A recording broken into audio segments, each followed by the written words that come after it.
Muy buenos días, estimados estudiantes.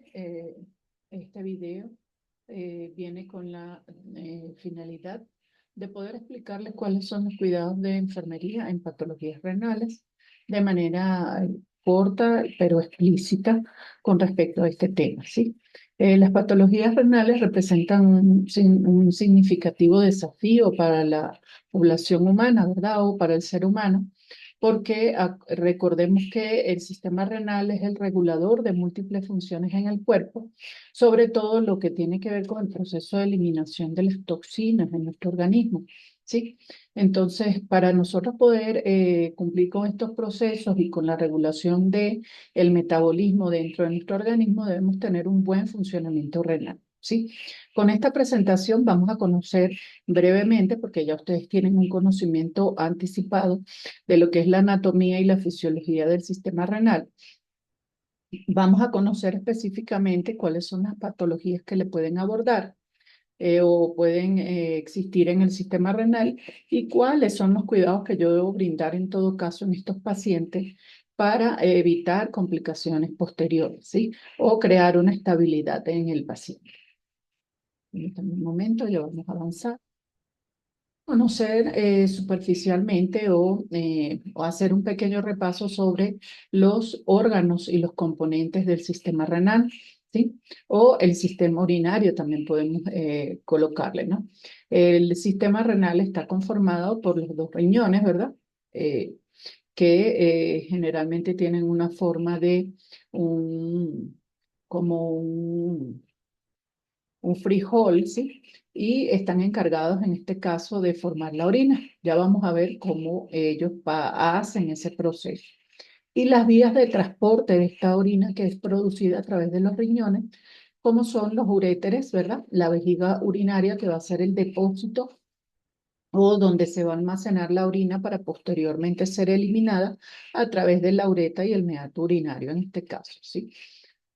Eh, Hay, por supuesto, diferencias entre lo que es el sistema renal en el caballero o en el ser masculino, ¿verdad? Y en la femenina. Pero no vamos a abordar este tema porque lógicamente son temas que ya ustedes deben conocer previamente y si nos ponemos a abordar este tema, pues se nos va a prolongar mucho la clase, ¿sí? Dentro de la anatomía del sistema renal, como yo les dije, tenemos los riñones, que son los órganos principales y son los encargados de, dentro de sus unidades pequeñas, realizar el filtrado, en este caso de la orina o de la sangre, para producir la orina y eliminar ciertas toxinas de nuestro cuerpo, ¿sí? Eh, Tiene forma de judía o de frijol, ¿verdad? Porque mide aproximadamente de 10 a 12 centímetros de largo, son de color rojo pardizo, ¿sí? Y están cubiertos generalmente por una membrana transparente, como la mayoría de los órganos le conforman, ¿sí? Siempre hay una membrana que le protege, en este caso, a cada uno de los órganos de nuestro cuerpo, ¿sí? Para protegerlo, en este caso, de lo que tiene que ver con los golpes y los movimientos bruscos, ¿sí? Dentro de lo que tiene que ver con la anatomía del riñón, pues vamos a ver que está conformado principalmente por el uréter, que es por donde desciende la orina, ¿verdad? Tenemos una vena y una arteria renal. La arteria, la que trae la sangre oxigenada, y la vena, la que va a llevarse la sangre desoxigenada para eliminar, en este caso, o llevar a la zona del pulmón nuevamente para ser oxigenada esta sangre. Tenemos la pelvis renal, tenemos la médula, ¿sí? Tenemos la corteza, que es lo exterior, tenemos los cálices, ¿verdad? Tenemos las pelvis renales y de ahí pues desemboca todo esto, estos elementos, después que pasan o cumplen su proceso, pues desemboca la orina en el uréter como tal. Dame un momentito. Aquí vemos la corteza que yo les había mencionado, ¿sí? Dentro del riñón tenemos estructuras macroscópicas y tenemos estructuras microscópicas, ¿sí? Dentro de las estructuras macroscópicas tenemos lo que es la corteza, ¿verdad? Que es la parte externa del riñón, es todo este tejido externo. Están generalmente conformados por los corpúsculos renales o de Malpighi, que se localizan entre las bases de las pirámides inferiores y la médula, ¿no? En este caso. La médula es la zona interna de color más claro, ¿verdad? De lo que es el riñón y está dividida en masas crónicas o las pirámides de Malpighi como tal. Y los cálices son la zona anterior, ¿verdad? O lo que llaman también o desembocan en la pelvis renal. Si son conductos que parten de cada una de las pirámides y forman un cáliz, una forma de copa, por eso se le llama cálice. Y estos cálices desembocan en lo que es la pelvis renal, que posteriormente se comunicará con el uréter para poder, en este caso, eliminar la orina. En esta imagen que les muestro a continuación, perdón, ya, permítanme que se me pasó. En esta imagen que les muestro a continuación podemos verlo de mejor forma, ¿sí? Aquí tenemos la corteza renal, que es la parte más externa. Posterior a esto vendría la médula, que es de color más claro, ¿verdad? Aquí tenemos cada uno de lo que es la médula renal, ¿verdad? Que recubre en este caso a la zona donde están las nefronas y los glomérulos, ¿sí? Y tenemos posterior lo que es los cálices renales, que son estos que están acá. Y posteriormente vamos a tener la pelvis renal, que se va a comunicar con los uréteres. Además, podemos visualizar acá lo que es la arteria renal y la vena renal, ¿verdad? Que son vasos importantes en lo que es el transporte de sangre y desoxigenada y oxigenada para que se dé el proceso de filtrado y intercambio de nutrientes y elementos que van a ser eliminados en el organismo, ¿sí? Dentro también de lo que es la parte más interna o más microscópica del cuerpo, pues vamos a tener estos elementos, ¿sí? Que es el túbulo contorneado, ¿verdad? Estos conforman parte del glomérulo, realmente, ¿sí? Dentro de las nefronas, que es la unidad funcional del sistema renal, van a haber glomérulos y los glomérulos generalmente están conformados por estos elementos que están acá, ¿sí? Tenemos el glomérulo, vamos a tener los tubos, el tubo contorneado. Posterior al tubo contorneado vamos a tener el asa de Henle, que es esta curvatura grande que tenemos acá. Va a haber el túbulo contorneado distal, el túbulo colector y el conducto de Beji. ¿Sí? Cada uno de estos elementos cumple una función. No me voy a detener en esto porque ustedes ya debieron haberlo visto previamente en anatomía, pero en cada uno de los segmentos hay una filtración o absorción, en este caso, de algunos elementos que son representativos para mantener el equilibrio o la homeostasis del organismo, ¿sí? Como yo les mencioné, la unidad estructural del sistema renal es la nefrona, ¿verdad? Y cada riñón está conformado aproximadamente de 1 millón de estas, ¿verdad? En las nefronas, por supuesto, hay una parte más ancha que es está muy próxima al grupo de capilares, ¿sí?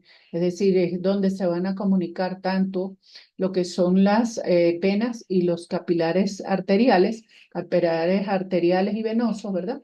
Y es donde se va a recibir la sangre y se va a eliminar también la sangre para poder eliminar los desechos y posterior a esto también eh, hacer la absorción de los nutrientes que necesita el riñón como tal para cumplir su función. Esta cadena de capilares o vasos, ¿ver? Se adosan a lo que es el glomérulo renal, que es donde se va a dar realmente el proceso de filtración como tal en el riñón, ¿sí? Ahora, ¿cuál es la función del sistema renal que estábamos mencionando a grosso modo cuando estábamos dando la explicación anterior? Primero, la filtración sanguínea, que es eliminar, ¿verdad? Todos los productos de desechos metabólicos o de los procesos metabólicos que se han cumplido dentro de nuestro cuerpo. También mantener el equilibrio hidroelectrolítico o el equilibrio ácido-base también, ¿no? El equilibrio hidroelectrolítico lo va a hacer a través de la regulación en lo que tiene que ver con la eliminación y la absorción de agua y de partículas como el sodio o electrolitos como el sodio, el potasio y otros electrolitos que son necesarios para el organismo, como el calcio, por ejemplo. ¿Sí? El control de la presión arterial, porque acuérdense que en el sistema renal contamos con el sistema de renina-angiotensina-aldosterona, que va a ser un regulador de lo que tiene que ver con el proceso de la función renal, ¿sí? Y tenemos también el equilibrio de ácido-base, porque a través de este absorbemos o eliminamos hidrogeniones que van a cambiar el pH sanguíneo. Y esto también va a crear o va a cambiar el metabolismo o el equilibrio ácido-base que va a tener nuestro cuerpo. Los riñones son órganos vitales que se encargan de filtrar aproximadamente 180 litros de plasma al día, ¿sí? Absorbiendo selectivamente las sustancias esenciales para nuestro organismo y eliminando todos los productos de desecho. Es una estructura muy compleja, ya porque les mencioné que estaba compuesto generalmente o aproximadamente por 1 millón de nefronas, ¿verdad? Y ellos van a permitir, como yo les mencioné, la homeostasis o el equilibrio de nuestro organismo para, con respecto a lo que son los manejos de cada uno de los productos o los electrolitos que tiene el cuerpo y también con lo que es la regulación del agua en nuestro organismo, ¿sí? Dentro de las patologías renales o las epidemiologías que hay en el sistema renal, vamos a tener, perdón, vamos a tener las siguientes, ¿sí? Vamos a tener la insuficiencia renal crónica, ¿verdad? Que es una insuficiencia o una disfunción renal que ya se ha transformado en algo crónico y que persiste por el tiempo, ¿sí? Vamos a tener el fracaso renal agudo o la insuficiencia renal aguda. Podemos presentar también glomerulonefritis, que es la inflamación, en este caso, del glomérulo y las nefronas, y que van a causar también alteración de lo que es la filtración renal o lo que es el proceso de filtrado dentro del riñón, ¿sí? Vamos a tener infecciones urinarias que también van a afectar al sistema renal, y otro de los elementos que también se ve con bastante frecuencia es la litiasis renal, que es la formación de cálculos a nivel del riñón y que estos cálculos migran generalmente a los uréteres causando una obstrucción, lo que se deriva en complicaciones posteriores, ¿sí? Son, la mayoría de estas patologías afectan a más del 10% de la población mundial, inclusive las litiasis renal cada vez se hacen mucho más frecuentes debido al estilo de alimentación que tenemos en la actualidad, ¿sí? Hablan de las existencias de las enfermedades a nivel de España y en Ecuador, pues como les menciono, hay un alto índice de litiasis renal y de insuficiencia renal crónica. ¿Por qué? Por los estilos de vida que manejamos. Primero, la dieta, que hace que se formen estos litos que van a obstruir los uréteres. Y por otro lado, tenemos también lo que es la ingesta de alcohol, que eso también va a afectar, en este caso, la función renal, ¿sí? En lo que se refiere a la insuficiencia renal crónica, se define como la pérdida progresiva de la función renal con respecto al filtrado y que debe ser en un periodo superior a 3 meses. Si no, se considera una insuficiencia renal aguda. Se caracteriza por un filtrado glomerular bastante disminuido y alteraciones en las estructuras del riñón, ¿verdad? O en las estructuras del sistema renal. La progresión se clasifica en 5 estadios y esto va a depender del filtrado glomerular o cómo está afectado el filtrado glomerular en todo caso en este sistema, ¿sí?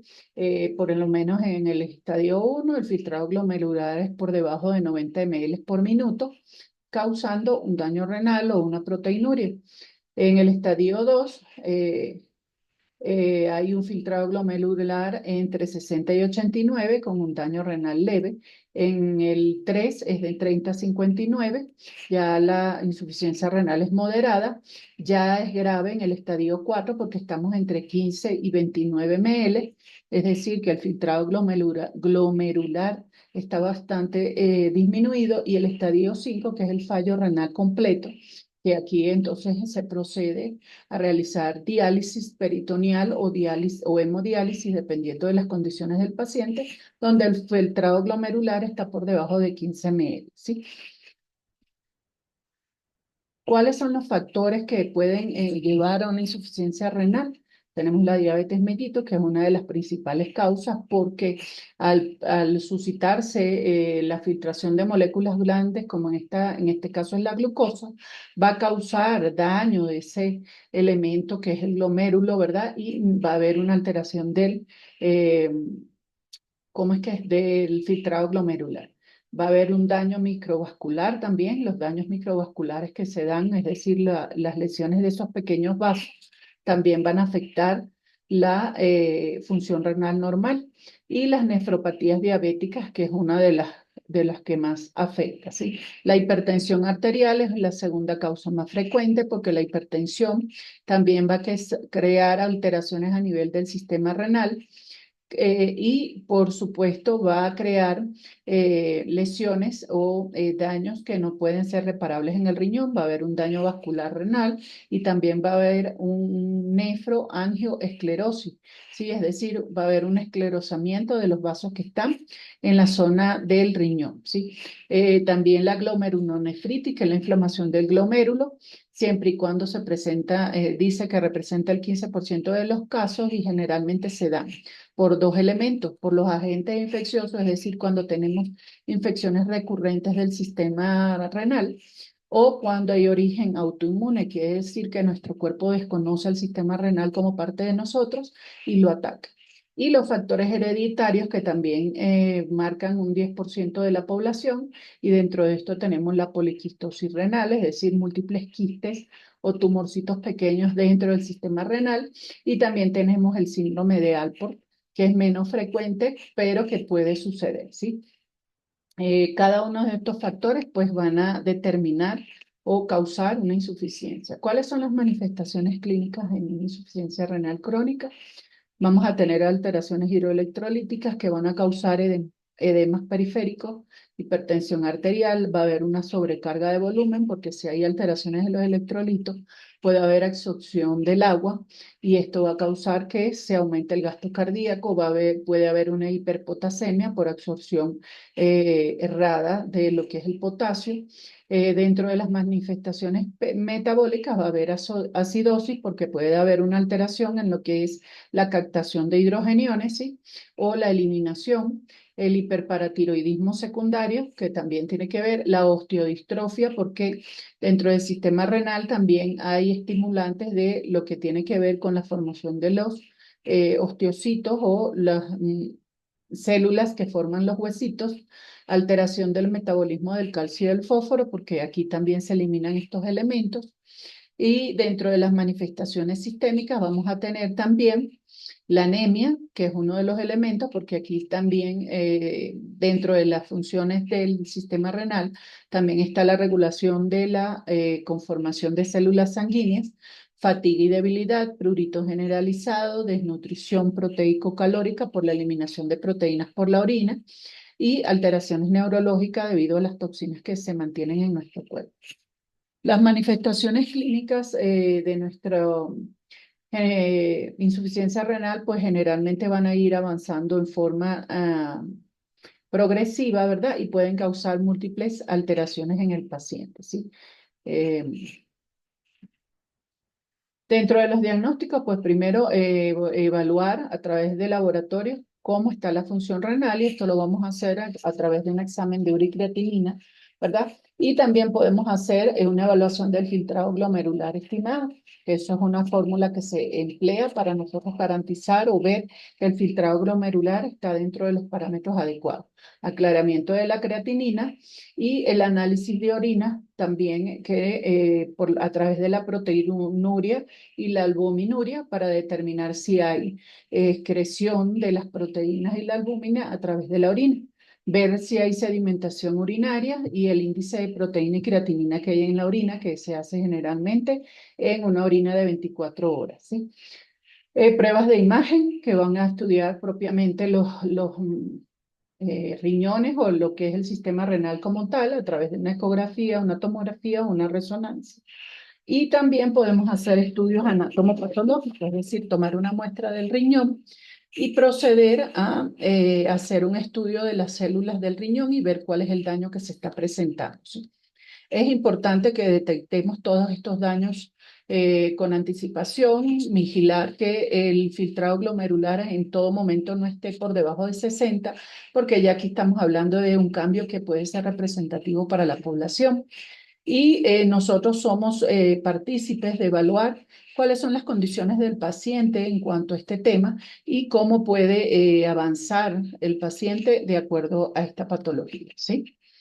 Las complicaciones asociadas a la insuficiencia renal crónica, tenemos las cardiovasculares, puede haber hipertensión arterial, arritmia, cardiopatías isquémicas, porque hay mayor posibilidad de formación de trombos debido a la mala filtración que hay, insuficiencia cardíaca, por el aumento del gasto cardíaco. Puede haber una osteodistrofia renal, ¿verdad? Debido a lo que es la absorción de minerales que permiten la conformación del tejido óseo, que pueden derivarse en fracturas y en dolor, ¿sí? Puede haber alteraciones hematológicas, como ya las mencionamos, anemia, tendencia a hemorragias, inmunodeficiencia, ¿sí? Neurológicas, una encefalopatía urémica, una neuropatía periférica o alteraciones cognitivas. ¿Sí? La insuficiencia, las complicaciones son importantes manejarlas antes de que empecemos con algo más grave en todo caso.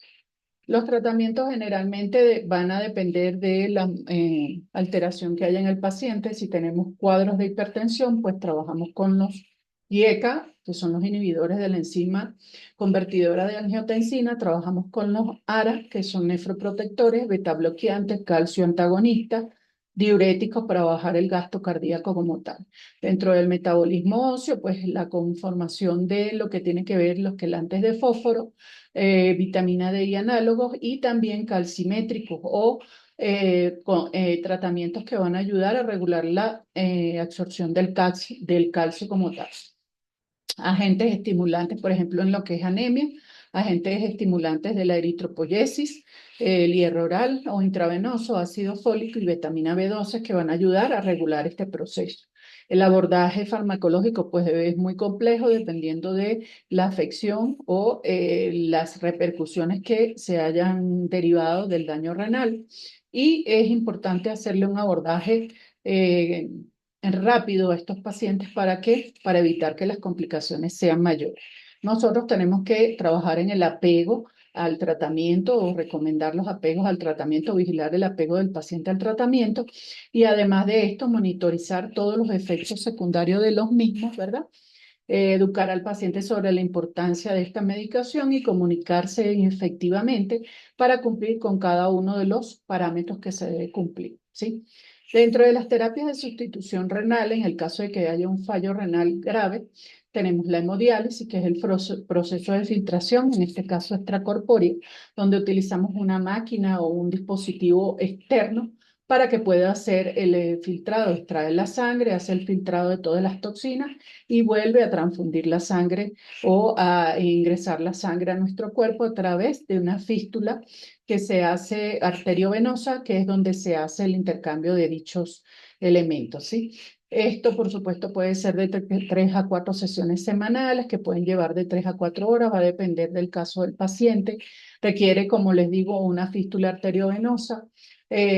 Mayor estabilidad hemodinámica va a haber en el paciente, pero muchas veces, dependiendo de las condiciones del paciente, este proceso de hemodiálisis representa un riesgo para el mismo, ¿sí?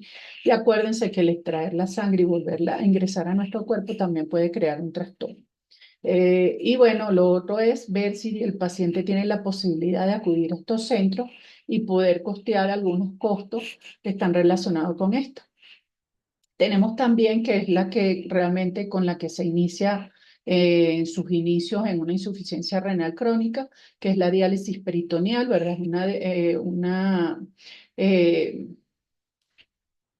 es una estrategia que se utiliza que se da en el proceso de filtración a través del peritoneo, que es una membrana de filtración natural para eliminar las toxinas del líquido, que es en este caso infiltrado al cuerpo para que pueda darse este proceso. Crea mayor autonomía en el paciente porque ellos se les educa sobre lo que tiene que ver con la diálisis peritoneal, cómo se lleva el proceso, cuál es el manejo que ellos deben tener en esto y posteriormente continúa, ¿verdad? Con la diálisis peritoneal en casa o una diálisis automatizada también dependiendo de parámetros del paciente. Preserva mucho la función renal residual y requiere un catéter peritoneal que debe ser colocado en el paciente para que se pueda llevar a cabo este proceso. Y por último, cuando ya fracasan estas dos, pues se hace un trasplante renal, es decir, ya necesitamos que en este caso sea trasplantado el paciente y se le coloque un riñón de un donante o un cadáver, ¿verdad?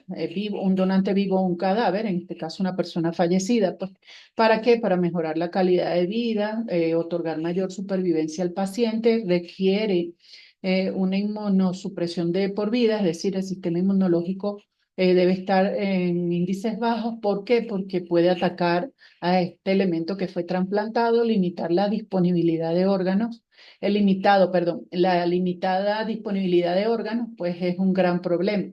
Para que una persona sea trasplantada es un proceso bastante complejo y muy dificultoso, ¿sí? Porque no todos somos donantes y al no haber donantes, lógicamente, estas personas pierden la posibilidad de recibir un riñón, ¿sí? Tenemos las terapias de sustitución renal, como yo les mencioné, que son estas dos, pueden reemplazar parcialmente la función de los riñones, pero no en su totalidad, ¿sí? Generalmente se utilizan en el estadio 5 cuando ya hay un filtrado glomerular muy bajo, es decir, por debajo de 15. La elección va a depender de las condiciones o la forma del individuo como tal o del paciente como tal, dependiendo de los aspectos clínicos y de todo lo que tiene que ver con el patrón del paciente, ¿sí? Vamos a dejar, bueno, los cuidados de la insuficiencia renal crónica generalmente van con una valoración integral, viendo las necesidades propias del paciente, cómo está su estado nutricional, la hidratación, el acceso vascular, los aspectos emocionales, porque para ellos es muy complejo manejar esta situación.